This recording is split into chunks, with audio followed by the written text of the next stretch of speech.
Amerika Serikat. Nah, ada Nova Purwadi di sana. Nova, saat ini saya ingin tahu dulu antusiasme warga negara Amerika Serikat untuk datang ke pemilihan yang saya dengar ada banyak antrian yang terjadi dan juga bagaimana sejauh ini, termasuk juga negara bagian mana saja yang sudah ditutup TPS-nya.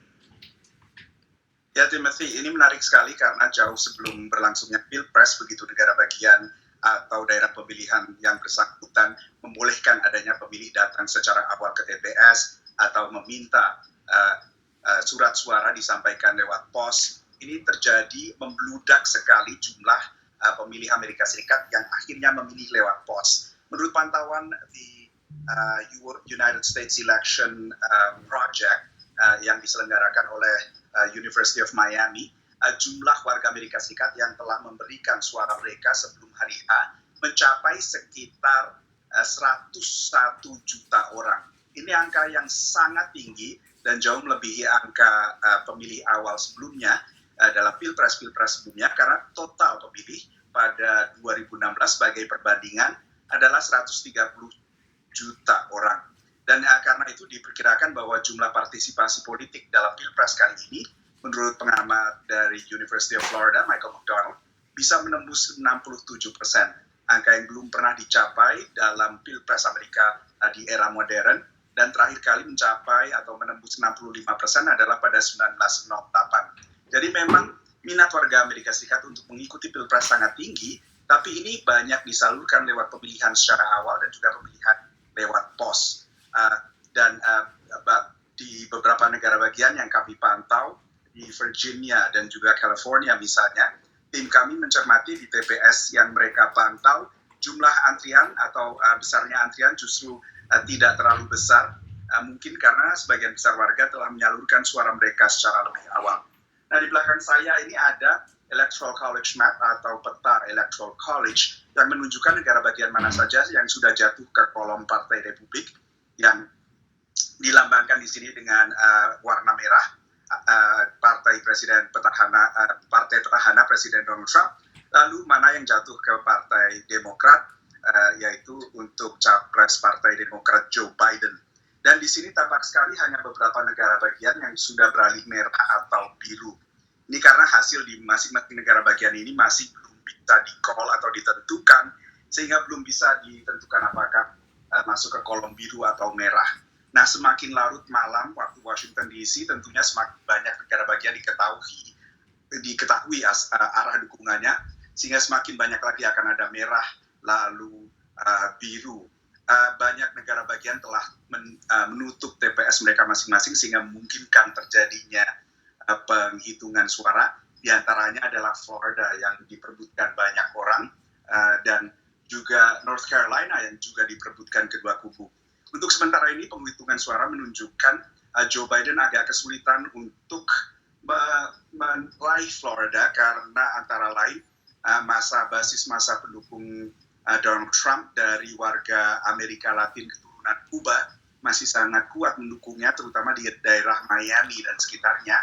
Tapi Joe Biden sedikit unggul di daerah perkotaan North Carolina, negara bagian swing state yang mungkin bisa disebut sangat-sangat swing, bisa mengayun ke satu pihak atau pihak lainnya.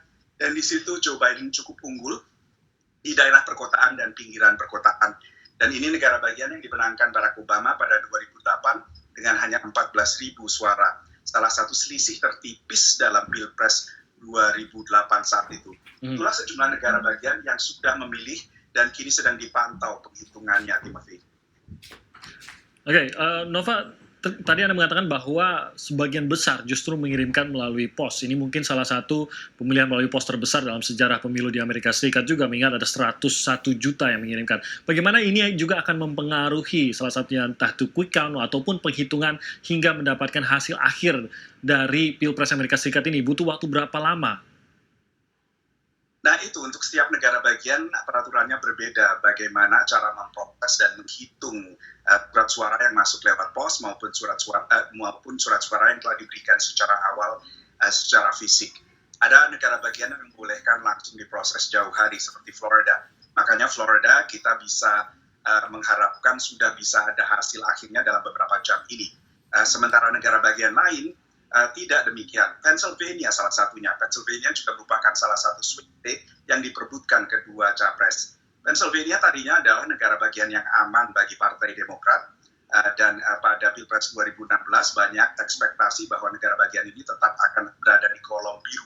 Tapi kenyataannya lain, banyak warga Pennsylvania akhirnya mendukung Donald Trump, sehingga untuk pertama kalinya negara bagian ini beralih swing ke merah. Dan ini terjadi setelah 6 kali Pilpres, negara bagian ini selalu mendukung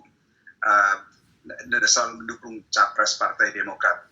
Di Pennsylvania ini, petugas setempat memperkirakan hasil akhir baru akan diketahui sekitar paling cepat 6 November, hari Jumat ini.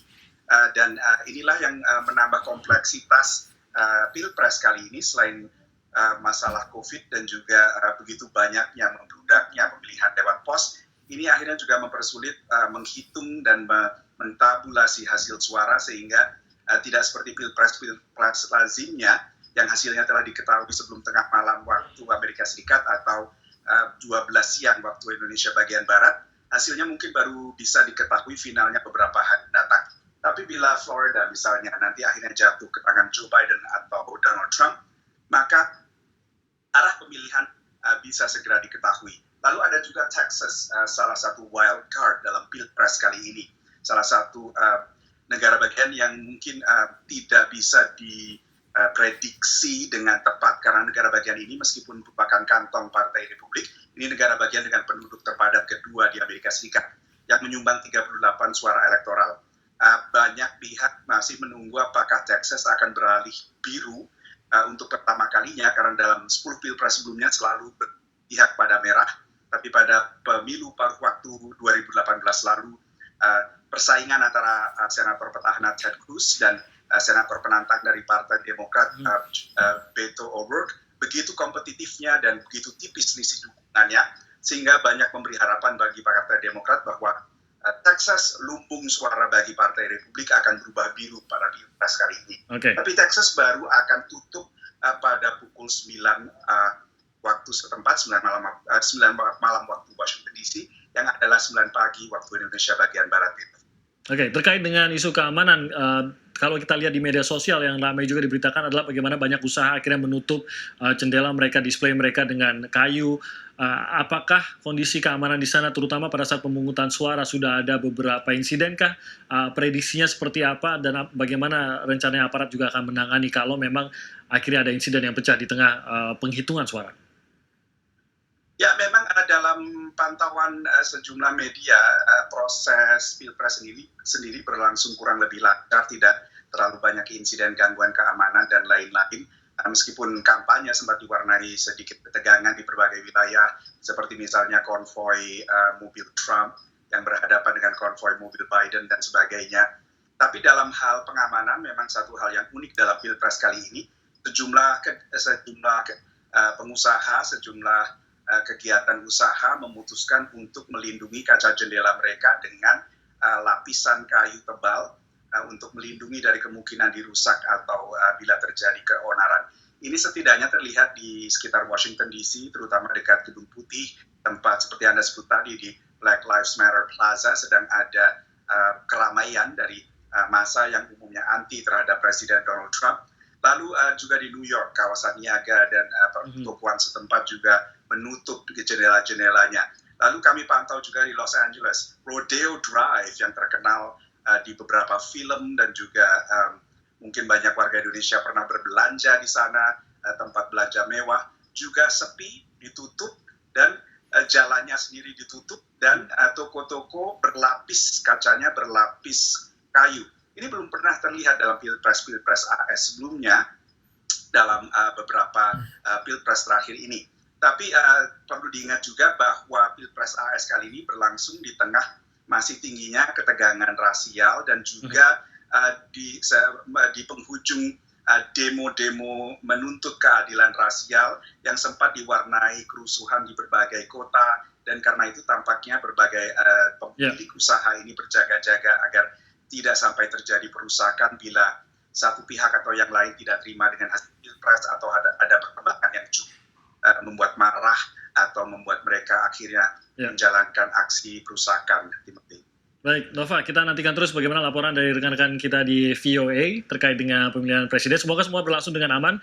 Kita nanti juga akan kembali lagi ke VOA untuk menanti laporannya terkait dengan Pilpres Amerika Serikat. Terima kasih, Nova Purwadi dari Washington DC, Amerika Serikat. Lalu